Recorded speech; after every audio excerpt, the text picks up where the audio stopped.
Why is it that 88% of real estate agents fail within their first 2 years of being in the business? Let me tell you what I think. Hello everybody, my name is Aaron. I'm a real estate agent in the Chicagoland area. I've been doing this for almost 2.5 years, so I have made it past that 2-year death mark, I call it. So this makes me a credible source to speak on the subject. And since I'm still in the business after 2 years, still making money, and will be here for decades to come, I'm going to share some of my insights of what I believe causes a lot of real estate agents to fail. My hope is you watch this video, you get your shit together, and you don't fail, because there's a lot of idiots in this industry. There's a lot of people who don't know what they're doing. There's a lot of people who are not taking that as serious as they need to take it, right? Which is causing a lot of problems on my end. For example, when I need to reach somebody, right, for a deal, I got a buyer for a house, I got a seller, and someone's coming to buy my house. Now I can't get the real estate agent on the phone for 3 weeks. That causes a problem because they're too busy. I don't know, maybe they have to get a third job or whatever the case is, right? Or I'm negotiating a deal and a real estate agent doesn't understand how to handle their clients, which causes a lot of problems, which makes a lot of people make terrible mistakes, this, that, and the other, right? So we need more experienced agents in the business so that clients can have a better experience and we can have a better experience and we can get some freaking self-respect back, man. You tell somebody you're a real estate agent, they look at you like you're a car salesman. Come on, what is that, right? So I made it my mission to help as many people as I can be decent human beings and then great agents, right? So let's go over exactly why I believe majority of agents fail when they get into the business. There are ultimately 3 reasons why majority of real estate agents fail. So let's break them down. Reason number 1, it's coming in, is false expectations. You see, folks, a lot of agents coming into the business, they're watching $1 Million Listing, they're seeing the nice suits, the nice watch, they're watching HGTV, the house flipping shows, this, that, and the other. They're YouTubing real estate agent. They Google how much does a real estate agent make, and then they get into real estate thinking they're going to be super rich, right? It's easy money, right? That's false expectations. What the TV shows, what you don't see is the hours of prospecting that person had to do to get that business, right? The years of follow-up it takes to get those phone calls, hey, I'm ready to sell, right? You don't see that in the TV show because they cut that out. All you see is the phone call coming in, so you think it's super easy and you make all this money. What they also don't tell you in the TV shows is how your commission is breaking down and that you don't actually keep 6% of what you sell. You really keep maybe 2% max if you have an amazing split with your brokerage, right? So keep that in mind. There's things that you won't know about, so make sure that you don't have false expectations, ladies and gentlemen. This is a business. That's it. Oh, I should say that. This is a business. A lot of people think this is some kind of a job where you sign up and somebody's going to hold your hand and guide you through it. No, ladies and gentlemen. This is a business. And if you know the statistics on starting a small business, I believe it's like 97% of small businesses fail within the first 3 years. Google it. It's something crazy like that. Which kind of corresponds with why damn near 90% of real estate agents fail in their first 2 years. Because they have false expectations, right? They didn't think they're starting a business. So you're not approaching it like you're starting a business, right? You don't understand that you're going to have a whole bunch of marketing expenses, right? You're going to have no income for a couple years because it takes time to build a business, to be consistent and constantly paying you for the lifestyle you're looking for. It took me like 2 years before I got to a point where I'm consistently closing a few deals every single month, right? And in those 2 years is why people fail. If you didn't expect to be struggling for 2 years and you got a family, you got bills, you got debt, you simply can't afford to be a real estate agent, and that's why a lot of people drop out. It's because of financial reasons due to false expectations. So if you're going to get into business, understand it's a business. It's extremely hard. I know what you're signing up for. You're signing up for a whole lot of talking to people, a lot of prospecting and sales, a lot of emotional support, ladies and gentlemen, and a lot more. I can go down this rabbit hole for like 1,000 years. You're going to be a therapist for your clients, right? You need to be in uncomfortable positions about 90% of the time.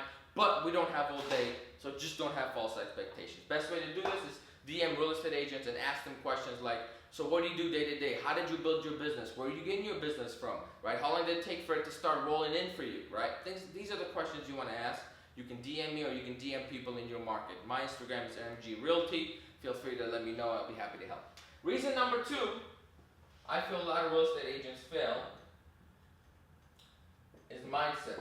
Piggybacking off of false expectations. A lot of people don't expect So they're not thinking long term. So their mindset is all about how can I get paid today, right?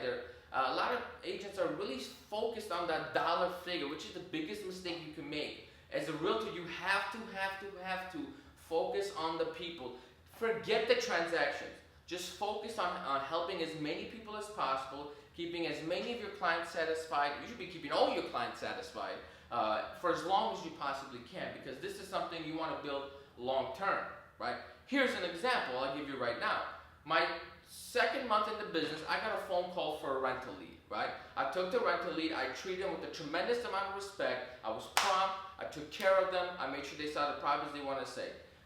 That rental lead didn't work out, okay? But in terms of, they had to go find another place, and they roomed with a friend of theirs, right? So I didn't make any money. I did not complain, I did not have a fuss, I didn't call the client like, yo, you need to pay me. I didn't have any of that, right? Here's what happened 2 years later. Because I had gave them such great service, they called me back when they're, not even 2 years, a year later, they called me back when they're ready to buy a home. Boom. A year later, that little, a 1 day, 3 hours of work I did paid me thousands of dollars, right? So you need to have your mindset thinking long term and building your business for the long term, right? That's number one. Number two, in respect to mindset, is a lot of agents, I hate to say it, are weak-minded, right? You let a lot of things get to you. You're afraid of having these tough conversations with your sellers, which leads to a lot of, I don't say, harsh results is what I'm looking for. Because if you don't have the courage, right, to have the conversation with the seller that their house is priced too high, they're never going to sell, you're never going to get paid, and they're going to blame you for not selling, right? Whereas if you actually know, sorry about that, if you actually know how to talk to the seller and get it to understand what the facts are and not, you'll be able to succeed a lot more. So mindset in the realm of, don't be weak-minded, don't let your limiting beliefs stop you, right?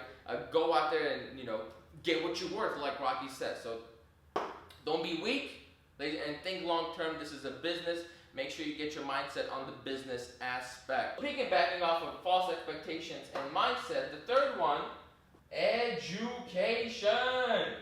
I mentioned before that the real estate course doesn't teach you Jack Nicholson about how to sell real estate, how to be it doesn't teach you anything about real estate other than some stupid terms that you never ever use. Period. The end, right? So it's extremely important to self-educate, ladies and gentlemen, on a couple of aspects. Number one, you have to educate yourself on the real estate market, how to sell real estate, how transactions work, what to do, when to do it, how to avoid problems, this, that, and the other, right? That's number one. Number two, you need to educate yourself on how to run a business, right? How to market, how to advertise, how to sell, all that stuff. And then finally, you have to educate yourself to how to be an actual real estate agent, right? Where do you get your business, right?